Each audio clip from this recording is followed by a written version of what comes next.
Buenas noites, doutor.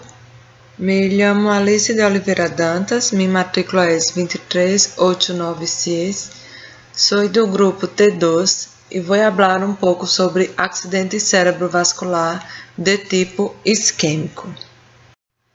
Um acidente cerebrovascular isquêmico é a muerte de uma zona de tecido cerebral, infarto cerebral, como consequência de um suministro insuficiente de sangue e oxígeno ao cérebro devido à obstrução de uma artéria. Generalmente se produz por la obstrução de la artéria que vai ao cérebro. Esta obstrução é devido à formação de um coágulo sanguíneo e ou a um depósito de grasa aterosclerótico. Hablando um pouco sobre bases fisiológicas e anatômicas, vamos falar dos lóbulos cerebrais. Há o lóbulo frontal, que se divide em 3 regiões estruturais e funcionais, que é a zona motora, zona premotora, dividida a sua vez em motora primária e secundária, e zona pré-frontal. Lóbulo temporal, topograficamente, os lóbulos temporales se podem dividir em 5 áreas corticais: corteza auditiva primária, corteza auditiva de associação, corteza temporal lateral de associação supramodal, corteza temporal inferior de associação visual e corteza temporal medial, que é límbica e paralímbica. Temos também o lóbulo parietal, que se pode diferenciar duas áreas funcionais do lóbulo parietal, que é a corteza primária e secundária somatosensoriais e a corteza parietal posterior. O lóbulo occipital apresenta uma estruturação complexa, diferenciando-se em la corteza visual primária e corteza de associação visual. Acá vamos falar um pouco sobre o polígono de Willis, que é composto pelas artérias cerebral anterior, dividida em segmento horizontal ou pré-comunicante, segmento vertical ou pós-comunicante e segmento distal. Artéria carótida interna, dividida em segmento cervical, segmento petroso, segmento lacero, segmento cavernoso, segmento clinoideu, segmento oftálmico e segmento comunicante.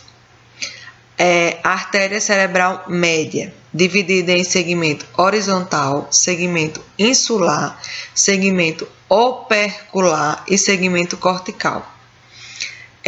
Também composto por artéria cerebral posterior, dividida em segmento pré-comunicante, segmento ambiens, segmento quadrigeminal e segmento calcarina.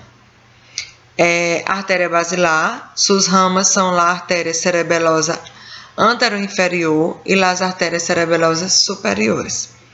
E a artéria vertebral, que é dividida em segmento extraósseo, segmento foraminal, segmento extraespinal e segmento intradural. Em relação à epidemiologia, as cifras que descrevem o problema do ataque cerebrovascular são preocupantes. A nível mundial, cada ano, cerca de 17 milhões de pessoas sofrem um ACV. A proporção de pessoas que sobreviveram a um ACV se duplicou durante as últimas 2 décadas. Projetando-se que para o ano de 2030 haverá 77 milhões de sobreviventes com essa patologia em o mundo. Em América Latina, a incidência e prevalência do ACV é variável, o que reflete diferenças socioeconômicas e demográficas regionais. Com respeito aos altos níveis de carga de enfermidade que se associam ao ACV, expressado em anos de vida saudáveis perdidos, se sabe que existem matizes de índole econômico e socioculturais que influem em um impacto funcional desta enfermidade em sua posterior recuperação. É importante ter em conta que grande parte de esta carga de enfermidade se associa diretamente à existência e falta de controle de fatores de risco modificáveis. Enquanto à fisiopatologia, devemos ter em conta a autorregulação cerebral. Esta vai estar determinada por o fluxo sanguíneo cerebral, que vai estar determinada, a sua vez, por a resistência vascular cerebral, relacionada diretamente com o diâmetro. O mantenimento do fluxo sanguíneo cerebral vai estar medido por a pressão arterial média, que oscila entre 60 e 150 milímetros de mercúrio. Fora deste rango, o cérebro não é capaz de compensar os câmbios de pressão de perfusão e se apresenta que as baixas pressões vai aumentar o risco de isquemia e as altas pressões vai aumentar o risco de edema. Enquanto a ACV isquêmico se produz uma diminuição no fluxo sanguíneo cerebral e a pressão de perfusão cerebral, este se vai dividir em 3 estádios. Em o primeiro estádio, vai atender que o fluxo sanguíneo cerebral vai se manter constante. Em o segundo estádio, se vai agotar a vasodilatação máxima. E em o estádio 3, nos vai a levar finalmente à morte celular. Luego temos a cascata isquêmica, em que se vai a generar uma série de eventos que vai conduzir à morte neural induzido por la isquemia. Vamos atender como primeiro uma diminuição da produção de adenosinotrifosfato. Depois se vai a generar câmbios em las concentrações de sódio, potássio e cálcio dentro da célula. Vai haver aumento do lactato produzindo uma acidose e se vai acumular radicais livres. Esta acumulação de radicais livres vai generar a acumulação de água intracelular, a qual vai estimular persistentemente os receptores de glutamato. A ativação do glutamato vai levar à ativação de sinasa de proteínas dependentes de cálcio, fosfolipasa, óxido nítrico sintetasa, nos núcleos das proteasas, que vão a levar à acumulação de sódio e cálcio intracelular. Posteriormente, isto aumentará a excitoxicidade e a ativação de fosfolipasa proteasa, ciclooxigenasa oxidasa de xantinas e o óxido nítrico sintetasa. Falando um pouco sobre necrose e apoptose, que a morte celular ocorre por necrose ou por apoptose. Então, a inflamação produzida aumenta o fluxo sanguíneo cerebral, que vai suministrar glucosa, oxígeno e medir a liberação de cálcio à região isquêmica. Este último mecanismo genera maior dano tissular. A necrose ela predomina em o centro do infarto, a apoptose em la área de penumbra isquêmica. A necrose ela se acompanha de edema celular, lesão do tecido circundante, lises da membrana celular e lesão de los organelos. E a apoptose é mediada por los cambios em las caspasas 1, 3, 8, 9 e 11, que ativam fatores que destruem proteínas clave para a supervivência. Tipos de áreas em la lesão isquêmica. Dentro da lesão isquêmica, temos uns tipos de área característicos nos quais encontramos a oligoemia benigna, que se vai associar a um fluxo sanguíneo cerebral maior de 17 ml por minuto por cada 100 gramas de tecido. Em este se vai produzir uma recuperação espontânea. Luego temos a penumbra isquêmica, que se vai ser na área que rodeia o centro do infarto. Tem afectação funcional, pero é potencialmente viável e se associa com o fluxo sanguíneo cerebral entre 10 e 17 ml por minuto por cada 100 gramas de tecido. Pode progressar a câmbio irreversível. Por último, temos o core do infarto. Este se associa a um fluxo sanguíneo cerebral de menos de 10 ml por minuto por cada 100 gramas de tecido. Dentro dos ACV isquêmicos, temos que 10% se vão a ser maligno quando apresentam um edema cerebral, um aumento em la pressão intracranial ou uma herniação cerebral. Dentro do edema cerebral, vamos a ter que é de dois tipos. É o edema citotóxico, que vai produzir um estresse oxidativo, a consequência da isquemia, que gera expressão de canais não selectivos, como o receptor tipo 1, para a solução que ingressa massivamente sódio à la célula. E o resultado vai a ser a acumulação de água intraneural. E temos também o edema vasogênico, que vai ser causado por o aumento da permeabilidade da barreira hematoencefálica, que permite que as macromoléculas entrem em um espaço extracelular e que ocorra um aumento do volume do fluxo a esse nível. Hablando dos fatores de risco, temos fatores de risco não modificáveis, que é a idade, sexo masculino, antecedentes familiares e ACV prévio. Fatores de risco modificáveis conductuais, que é o tabaquismo, o alcoolismo, a obesidade e o sedentarismo. E fatores de risco modificáveis fisiológicos, que é hipertensão, diabetes, dislipidemia, enfermidade carotídea. Quadro clínico. Ictus isquêmicos aterotrombótico. As manifestações clínicas elas vão estar dadas por la artéria afetada. A artéria cerebral anterior. É raro.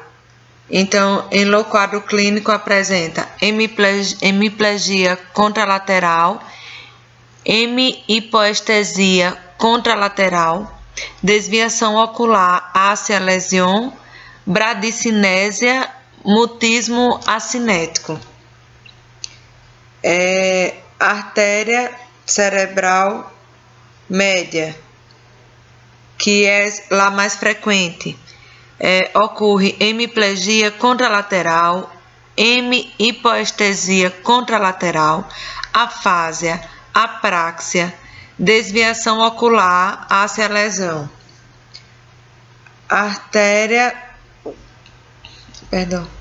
Artéria cerebral posterior superficial, hemianospcia homônima contralateralis, quadrantopsia, alexia e anômia.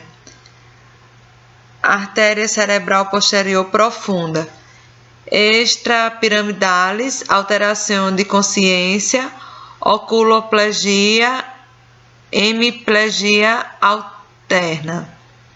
E em la vértebro-basilar, vertigo, ataxia, paraparesia, dipóplia, parestesia, alterações visuais, disfagia, podem associar a paro respiratório, oftalmoplegia, síndrome alternos, etc.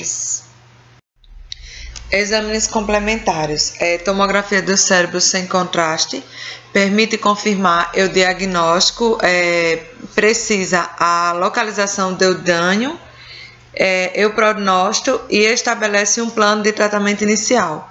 Deve realizar-se dentro de 1 hora desde a suspeita diagnóstica. Uma tomografia é realizada tardiamente, mais de 7 dias, pode produzir errores de até 75% dos casos. Em um exame clínico, não permite o diagnóstico diferencial entre infarto cerebral e hemorragia intracerebral. Ressonância nuclear magnética é outro exame do cérebro. A ressonância não reemplaça a tomografia do cérebro ao enfrentar a um paciente com ACV. A rapidez, disponibilidade e sensibilidade da tomografia é superior. Tem maior sensibilidade que a tomografia para o diagnóstico de infartos pequenos e de tronco. Se utiliza em casos de tomografia normal e dúvidas diagnósticas. A angiorressonância é uma técnica especializada da ressonância nuclear magnética, que tem como objetivo visualizar as artérias cerebrais extra e intracraneais. Outro exame é a ecografia Doppler do plexo carotídeo vertebral, que se realiza quando existe a suspeita clínica que esses vasos são os causantes da isquemia. As patologias mais frequentes são as ateromatosas e a dissecação. Su algozo pode ser variada da conduta terapêutica. Tem também a ecografia, que se realiza para a detecção de uma eventual fonte cardioembólica. Outros exames que podem solicitar aos pacientes com ACV em uma urgência, por exemplo, glicemia, recuento globular, velocidade de sedimentação, provas de coagulação, eletrólitos plasmáticos, creatinina ou uremia, e pode também solicitar um eletrocardiograma para descartar um infarto agudo do miocárdio. Tratamento. O objetivo principal das intervenções terapêuticas em ACV isquêmico é salvar a área de penumbra isquêmica e limitar o dano por perfusão, mantendo condições ópticas de neuroproteção. Uma outra forma de tratamento é a terapia trombolítica, de 3 a 4 horas e meia de evolução, ativador tissular recombinante de plasminógeno, administrar 0,9 mg intravenosa, no máximo 90 mg, 10% da dose total em bolo e o resto em 1 hora, com vigilância constante da pressão arterial. Não dá nenhum outro antitrombótico em 24 horas. Se deteriora a condição neurológica ou descontrola a PA, denetener o goteio. Em um paciente submetido a trombólise, indica AS, ácido acetil salicílico, 24 horas depois do procedimento. Medidas de neuroproteção e suporte. Repouso absoluto com a cabeça a 30 graus para diminuir a pressão hidrostática e a formação de edema e possibilidade de aspiração de um paciente com compromisso de consciência ou vômitos. Regime dieta, alimentação zero, acha que se estabilize o quadro para evitar vômitos e aspiração. Normotermia, manter a temperatura menor que 37 graus. Lá a temperatura elevada favorece a isquemia. Se tem febre, pode afetar um antipirético. Normoglicemia, corrigir a hiperglicemia, né? A insulina com insulina cristalina, evitando glicemia menor que 135 mg por decilitro. Um tipo de insulina é a hemoglucoteste a cada 6 horas. Normonatremia, que não dá soluções hipotônicas ao paciente, como suero glicosado, hidrossalino, porque aumenta o edema cerebral. Se há hipovolemia, usar soluções hipertônicas ou isotônicas. Os pacientes com infarto cerebral devem ser hidratados com suero fisiológico a 9%, e um volume de menos de 1.500 a 2.000 por dia.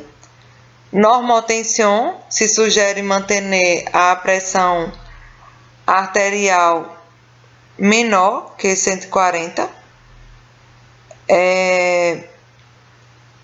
Pressão arterial média é menor ou igual a 80.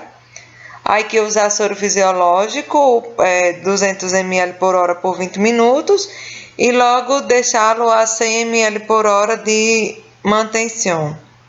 Não barrar a pressão arterial. Irrigação colateral em o cérebro isquêmico depende disto.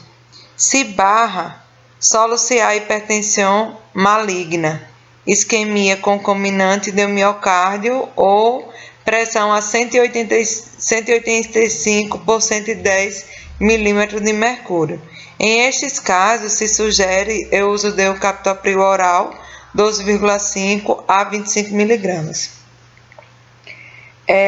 Normoxêmia, se recomenda lograr uma saturação de O2 igual ou maior de 92%. Se deve administrar oxígeno em los pacientes com hipoxêmia.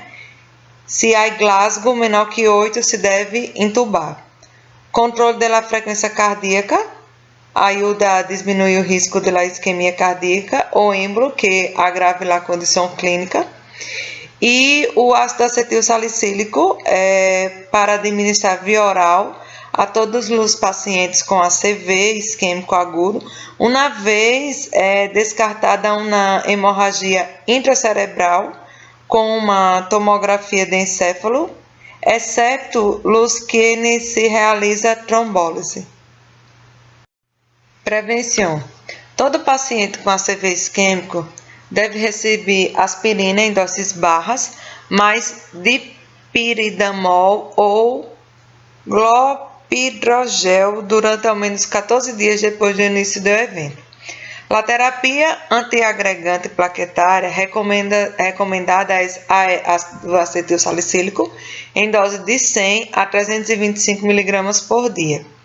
Iniciar um tratamento hipotensor antes da alta, diurético mais IECA, independentemente se és ou não hipertenso, ou bloqueadores de canais de cálcio. Iniciar tratamento com estatina antes da alta para alcançar os níveis de colesterol LDL menor que 100 ou menor que 70 mg por decilitro. Todo paciente com ACV ele deve receber uma educação e um conselho em relação aos fatores do estilo de vida que podem reduzir seu risco de recorrência. Acá temos só uma demonstração quando há uma confirmação diagnóstica que precisa hospitalizar antes da alta, início de prevenção secundária, antiagregantes, anticoagulantes, estatinas, hipotensores. A ser um estudo de risco de recorrência e etiopatogenia, um manejo geral, uma monitorização, avaliação de deglução, início de reabilitação, Quando há a confirmação diagnóstica, imediatamente hospitalizar, de menos que 1 hora, sintomas focais do início brusco, quando há uma suspeita fundada de ACV isquêmico. Só uma demonstraçãozinha cá. O dia 29 de outubro é o Dia Mundial do Ictus.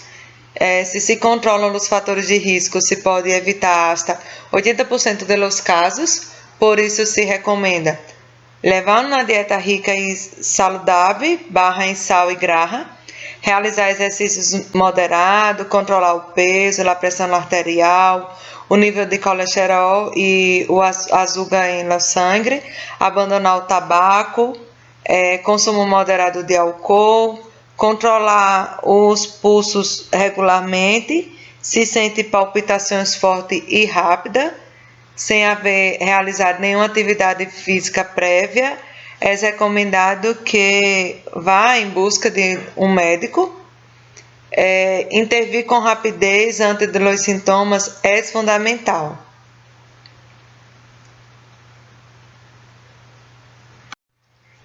Então, se é isso, graças por sua atenção. Espero que tenha podido compreender um pouco sobre o que falei de acidente cerebrovascular de tipo isquêmico. Buenas noches.